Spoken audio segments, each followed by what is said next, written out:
Prólogo.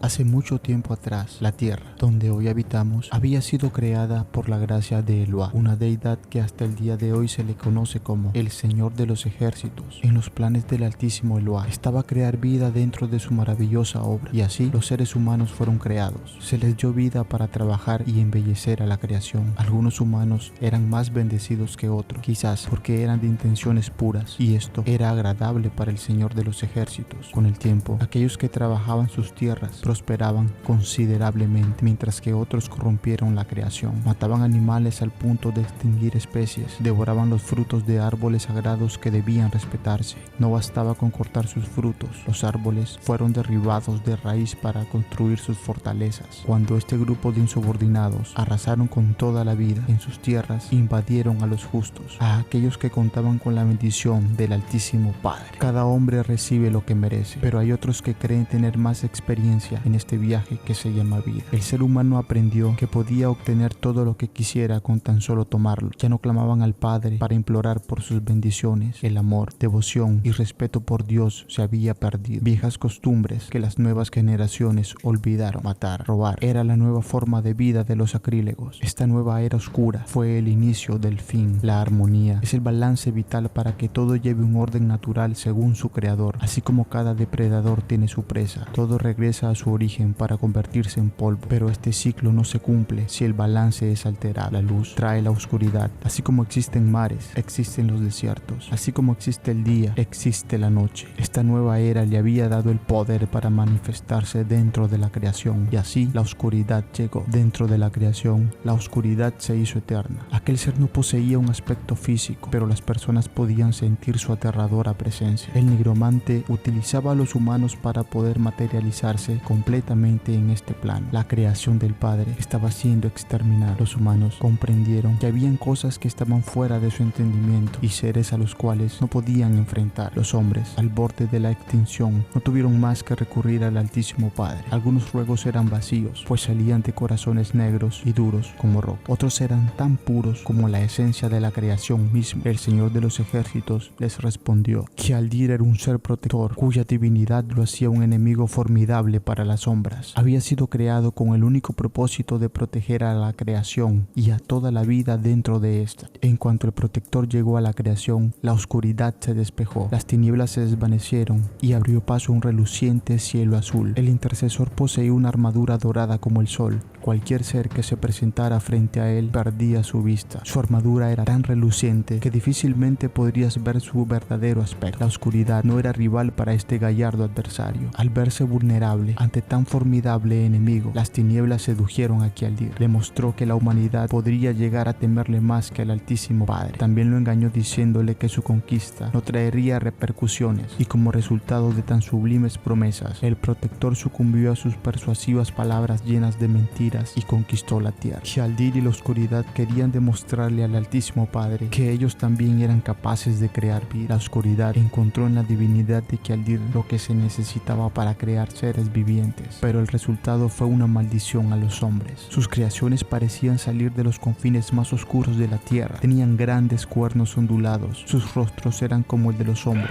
sus ojos no poseían vida, no tenían nariz y de sus fauces salían grandes colmillos. Parecían más bestias que hombres, caminaban en dos patas y daban la impresión de ser cubiertos de roca. Sus colas eran largas y al final de estas tenían lo que parecía la cabeza de algún reptil. Los llamaron Identidad Negra o Urmuk. El Señor de los Ejércitos quedó en silencio, no dio a conocer su ira, por lo que ambos seres decidieron profanar a la creación. Una deidad no se involucra en los asuntos de los hombres, así que con mucha furia el Señor de los Ejércitos arrebató su gracia al guardián junto con la mitad de su poder. La oscuridad aprovechó el momento para aniquilar al que había sido el guardián de la creación, pero no pudo completar la tarea. La oscuridad no puede corromper lo que ya está corrompido, y así una guerra interna por el control de la apreciada obra del Señor de los Ejércitos comenzó. Si bien una deidad deidad no se involucra en los asuntos de los hombres, serán los hombres quienes resuelvan sus problemas. Y así surgen 3 reyes, el rey lobo, el rey dragón y el rey hidra, ungidos por el mismísimo Eloa. Eran los únicos capaces de combatir a las sombras. Se les otorgó gracia y destreza en batalla, autoridad, ya que sus palabras eran ley en la creación, riquezas e impugnables fortalezas. También el Creador les había otorgado poder,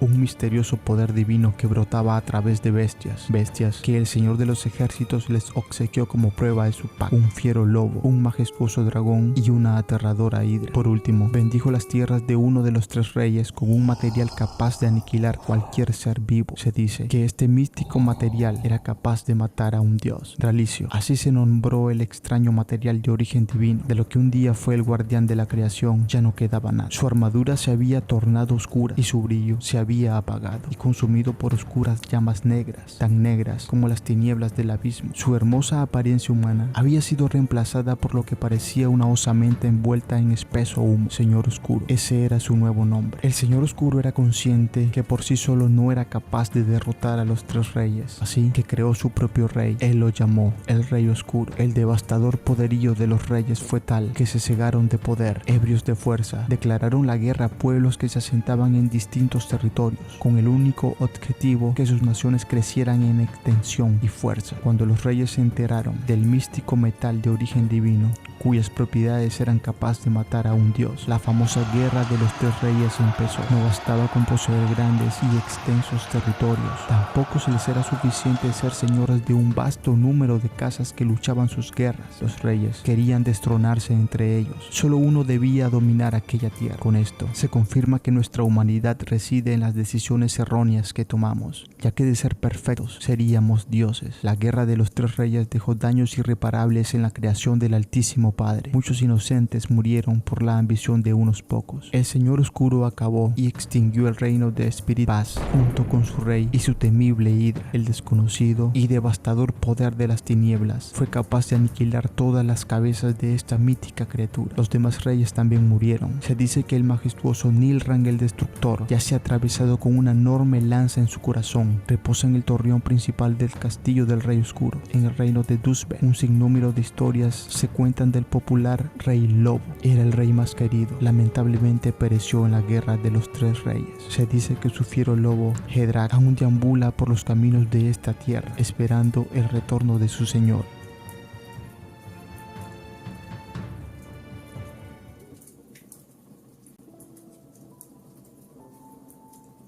Todo el salón se había tornado en silencio tras haber escuchado la historia. Era una fría y lluviosa mañana de invierno. Las ventanas adornaban con gracia aquel lugar. Se había utilizado la más fina madera del reino. Los patrones que se observaba en estas reflejaban la rareza de aquellos marcos de madera preciosa. Tras el vidrio se apreciaba un hermoso paisaje verde, cubierto por el rocío de las gotas que caían del cielo. Frente a un numeroso grupo de niños que se encontraban sentados sobre un reluciente piso construido con el mismo tipo de madera de las ventanas, sobre un viejo taburete, se podía observar una hermosa jovencita con un libro entre sus manos. Su cabello era rojo como la sangre y sus ojos eran de un azul turquesa. Aquella jovencita se dirigía con dulzura a las personitas a su alrededor. Grace era sobrina de uno de los señores más adinerados del reino. Tenía 25 años y poseía una belleza inigualable en todo Blarexos. Su piel caucásica contrastaba con el apasionado color de su largo cabello. Sin duda alguna, era el sol que radiaba calidez en ese amplio salón. El Creador no le otorgó altura, ya que era pequeña, pero esto no parecía importarle. El poder a veces suele corromper a las personas, ya que nos aleja de nuestro verdadero propósito en esta vida. Hasta los más grandes han caído por ambiciosos o por albergar el espíritu de guerra en sus corazones. Por otro lado, para convertirse en héroe, no se necesita nacer bajo el resguardo de una casa noble. Basta con ayudar a aquellos que necesitan una mano. Pueden guiar al ciego, vestir al desnudo y compartir lo poco que tenemos. Esas acciones son agradables ante el Señor de los ejércitos. Lo más importante de esto, jamás envidien o sientan odio en su corazón. Estos sentimientos alimentan a las tinieblas, exclamó Grace al grupo de niños que tenía enfrente. Como usted diga, señorita Crimson, respondieron los niños al unísono.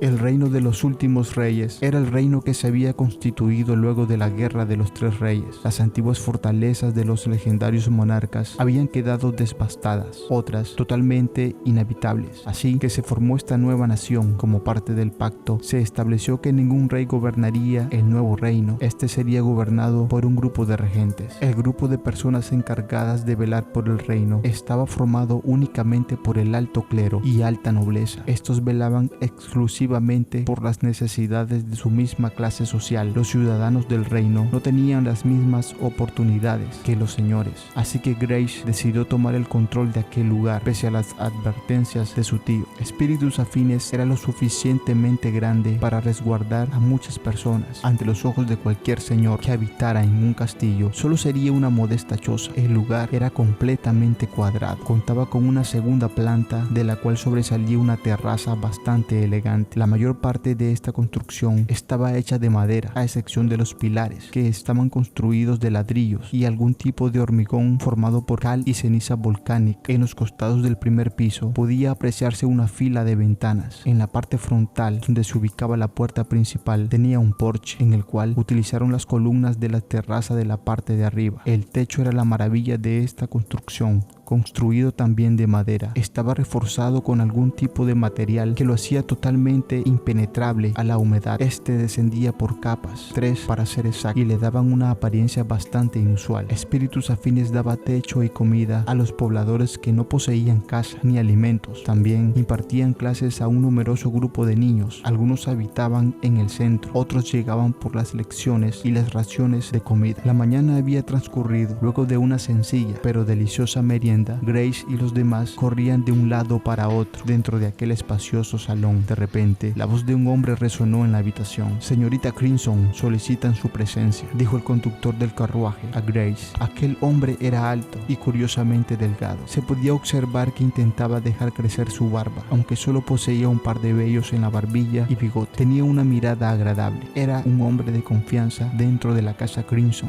Grace se sorprendió al escuchar las palabras de su subordinado, ya que usualmente no llegaban a visitarla en aquel lugar. La expresión de su rostro cambió rápidamente por una sonrisa al reconocer a la persona que requería de su atención. «Adelante, las puertas de este lugar están siempre abiertas para los amigos, mi señor servidor», dijo Grace alegremente. «Mi señora, ni los antiguos reyes eran recibidos con tanta devoción. Por favor, no me llame señor, solo llámeme servidor mendigo, como los demás lo hacen», respondió el señor mendigo. Nadie conocía su nombre real, pero el señor mendigo era muy célebre por todo Blarexos. Algunos lo tomaban por loco y charlatán, pero ese no era el caso de Grace. La doncella carmesí había escuchado muchas historias de la boca del señor mendigo, mismas historias que pudo corroborar su veracidad con las narrativas de Viratu Senior, gran erudito que vivió en la época del rey Lobo. Aquel personaje, como su seudónimo lo describía, mendigaba por todo el continente, recorría los caminos tanto del norte como del sur, vestía una túnica marrón bastante sucia y desgastada, bordada con lana de oveja, cubría su rostro con una capucha que escondía la mayor parte de su cara, solo dejaba a la vista una larga barba gris, también unos brillantes ojos azules que se iluminaban en medio de sombras. «He venido del norte. La gloria de las antiguas casas norteñas ha quedado en el olvido,